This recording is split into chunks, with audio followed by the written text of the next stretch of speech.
At the Nigerian Bar Association annual conference in Enugu, Julius Malema invoked a powerful vision: one Africa, one president, one currency, one military, one parliament. Comrades, as I close, I want to state that as Africans, our fight has never been confined to the borders. From the very beginning, the struggle of South Africa against apartheid, we knew that suffering of one oppressed people anywhere in the world is the suffering of all oppressed people everywhere. It was in that spirit that South Africa, during its liberation struggle, was embraced by Nigeria and other African nations, who declared that apartheid was not simply a South African problem, but an African and global crime. It is in that same spirit that today we say our liberation as Africans will remain incomplete if we turn a blind eye to the struggles of those who continue to suffer under occupation, colonialism, imperialism, and economic exploitation. It is this tradition of solidarity that compels us today to speak clearly on the struggle of other oppressed people. The EFF continues to stand firmly with Western Sahara, Palestine, Cuba, Haiti, the Democratic Republic of Congo, as a commitment to international law and justice. In Western Sahara, Morocco's continued occupation violates the principle of the United Nations Charter and the African Union's Constitutive Act, both of which enshrined the right to self-determination. The International Court of Justice affirmed in 1975 that Morocco had no sovereignty over Western Sahara. Yet, decades later, the Sahrawi people remain dispossessed. In Palestine, we are witnessing one of the gravest violations of international law in modern history. The apartheid regime of Israel has for decades defied UN resolutions, the Geneva Conventions, and international humanitarian law. Collective punishment, the bombing of hospitals, the illegal taking of land, the killing of children, and the deliberate starvation of populations are crimes under the Roman Statute of the International Criminal Court. The world cannot remain neutral in the face of genocide. And just as apartheid South Africa was declared a crime against humanity, so too must be the international community recognize and act against Israel's apartheid and genocide. The importance of fighting on the level of the law was made evident in this case when the South African government took Israel to International Court of Justice to report their crimes when no other country will do so. This fight in international court was won when the court declared that indeed Israel was perpetuating genocide, a win that was necessary to sway some support away from Israel and to embolden other countries to speak out. This fight also led to the International Criminal Court to issue a warrant of arrest for the Israeli Prime Minister Benjamin Netanyahu and his Minister of Defense for war crimes. This is the power of the legal fraternity in the global fight for the oppressed. However, the ICJ pace is slow and final judgment on charging Israel with genocide has not occurred yet. We must therefore confront the uncomfortable truth that the slow pace of these proceedings is not accidental, but reflects a global legal order designed and maintained under white supremacy. International law is swift and ruthless when prosecuting leaders of the global south, yet hesitant and cautious when dealing with crimes committed by Western powers or their allies. This is hypocrisy we must name without fear. When an African leader is accused, indictments are issued overnight, sanctions are imposed immediately, military interventions justified under the banner of international law.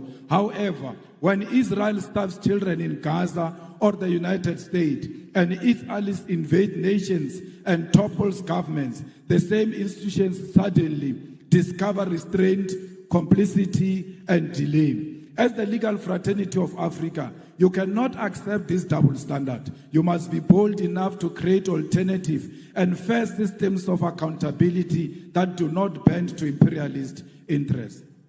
If the so-called international community is unwilling to deliver justice in real time, then Africa must advance its own courts, its own tribunals, its own instruments of solidarity and protection.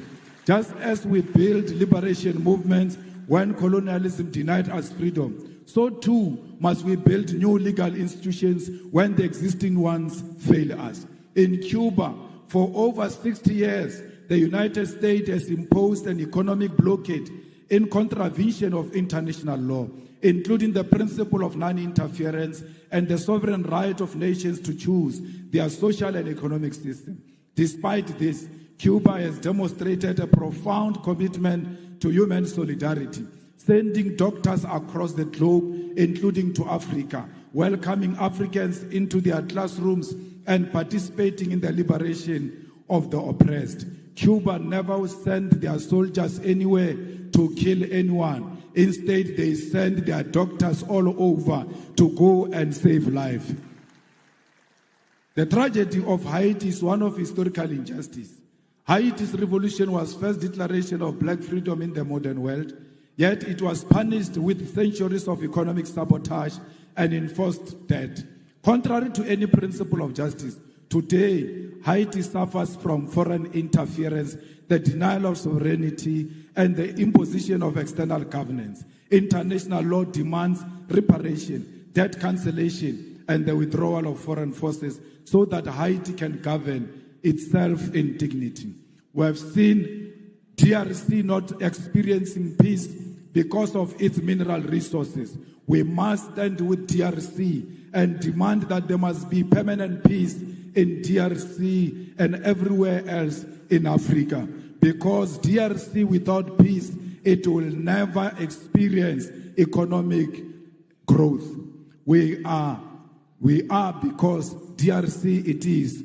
We are the people of Southern Sudan. We must make sure that no single corner of Africa there are guns where Africans are killing each other. Africans must always be together against the enemy forces who want to exploit our country. We are here today to reclaim our land. We want the land of Africa to be returned to Africa because it belongs to the Africans. We want the minerals of Africa to be returned to the Africans because that's where they belong. We want to build industries in Africa and process our minerals here in Africa. We've got the capacity. We must never allow the imperialist forces to divide us in order to take our minerals from us. We demand one Africa. We demand borderless Africa. We demand Africa with one president, with one currency, with one military command, with one parliament, because we know the currency of Africa will be much more stronger against the American currency. We don't care what Trump thinks of us.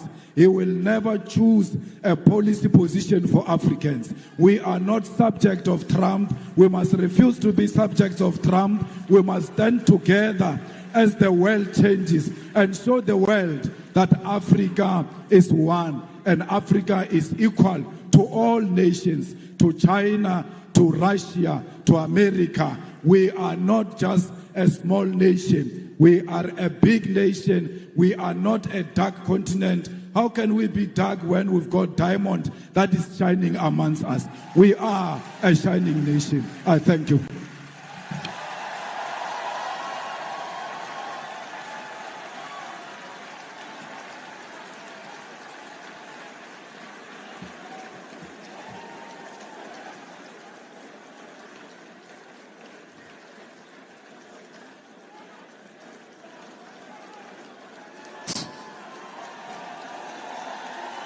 He asserted that a unified continent would wield stronger economic and geopolitical power.